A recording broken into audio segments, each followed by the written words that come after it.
আসসালামু আলাইকুম প্রিয় বন্ধুরা, সবাই কেমন আছেন?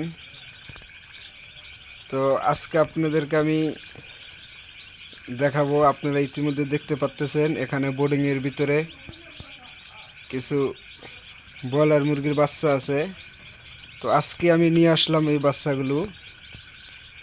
তো আপনারা হয়তো অনেকেই এই বিষয়ে কাউকে বলা হয়নি। তো আমার যে সকল বন্ধুরা আছেন, তো আমি একটি মুরগির খামার তৈরি করেছিলাম, পোলট্রি মুরগির। ঠিক আছে। তো আমি প্রথম এক বেচ মুরগি উঠাইছিলাম, এই যে আপনারা খামারটি দেখতে পাচ্তেছেন। আমি প্রথমে এক বেচ পোলট্রি মুরগি উঠাইছিলাম। তো আমি বিভিন্ন কাজের বিষয়ের কারণে আপনাদের সামনে তুলে ধরা হয়নি, একটু নিজেও একটু ব্যস্ততার ভিতরে ছিলাম। তো আপনারা দেখতে পাচ্তেছেন এই যে বোর্ডিং হচ্ছে ব্রয়লারের বাচ্চাগুলো আজকে নিয়ে আসলাম। তো এই বাচ্চাগুলো হচ্ছে জিরো বাচ্চা। আপনাদেরকে একটু আমি ভালোভাবে দেখাই।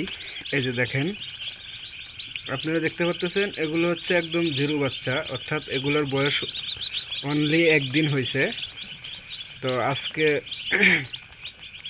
আমি 350 পিস বাচ্চা নিয়ে আসলাম।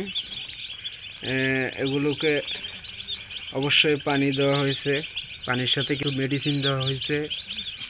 আর এখানে আপনি দেখতে পাচ্ছেন এই যে বাচ্চাগুলোকে সুন্দরভাবে বোর্ডিং দিচ্ছি। তো এই বোর্ডিংগুলো মূলত এখানে আপনি দেখতে পাচ্ছেন একটা ছাদনার মতো দেওয়া আছে। তো অনেকেই প্রশ্ন করতে পারেন যে ভাই, উপরে যে ছাতার মতো দেখা যায় ছাদনা, এটা কি? তো অনেকেই আছেন আবার জানেন আসলে এটা কি। তো মূলত এটা হচ্ছে একটা লাইটিং ফিট করা হয়েছে। তো যারা জানেন না তাদেরকে বলছি, আপনি দেখেন এখানে 4টা ফোল্ডার বসানো হয়েছে এবং বিদ্যুতের লাইন টানা হয়েছে। ঠিক আছে। তো এই বিদ্যুতের লাইন দিয়ে এখানে মূলত 4টা লাইট ফিট করা হয়েছে। এখানে 200 ওয়াটের এনার্জি বল আছে। তো 4টা ফোল্ডারে মনে করেন যে আপনার, এই যে আপনারা যদি দেখতেছেন 4টা ফোল্ডারে আপনার 200 ওয়াট করে 800 ওয়াটের আপনার বাল্ব লাগানো হয়েছে।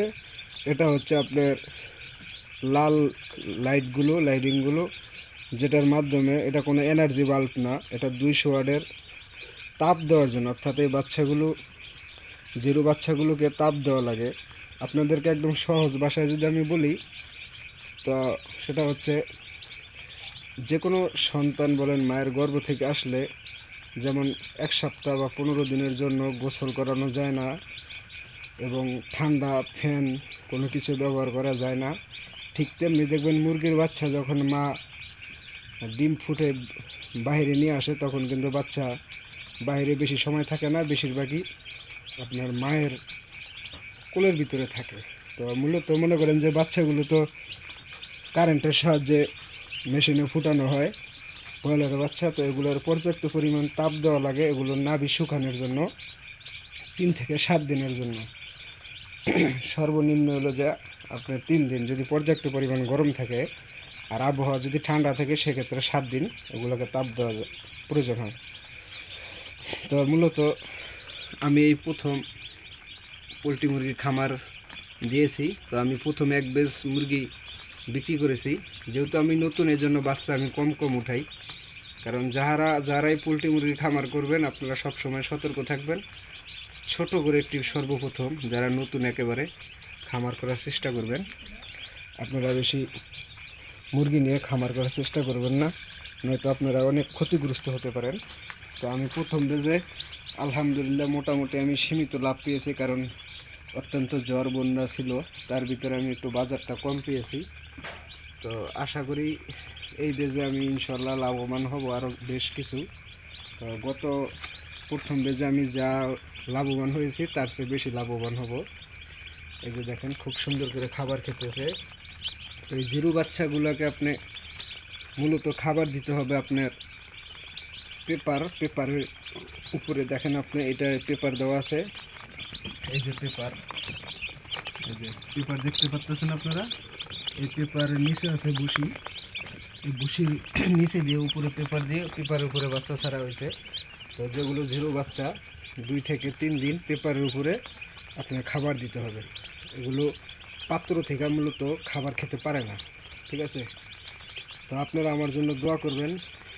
এবং আমি যেহেতু নিজে এই খামারটা ভালোভাবে এবং পরিচালনা করতে পারি, আমার মুরগির বাচ্চাগুলো যেহেতু সুস্থ থাকে, আপনারা আমার জন্য দোয়া করবেন।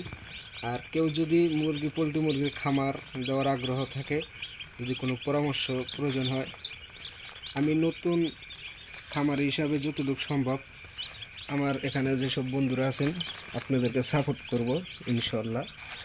এই যে দেখেন, এগুলো সব বাচ্চা দেখেন, আপনার সাইডে নিচে কোনো বাচ্চা নাই। সব বাচ্চাগুলো আপনি দেখতে পাচ্ছেন। দেখেন সাইডে কোনো বাচ্চা নেই, যেখানে বাল্ব দেওয়া আছে অর্থাৎ লাইট ফিট করা আছে সবগুলো লাইটের নিচে। এই দেখেন তাপ তারা তাপ গ্রহণ করতেছে এবং মানে কারেন্টের হিট খেচ্ছে। এই দেখেন বাল্বগুলো জ্বলতেছে, তারা সবাই ওখানে আপনার জড়ো হয়ে আছে, তাপ নিচ্ছে তারা, দেখতে পাচ্ছেন। তো ধন্যবাদ, সবাই ভালো থাকবেন।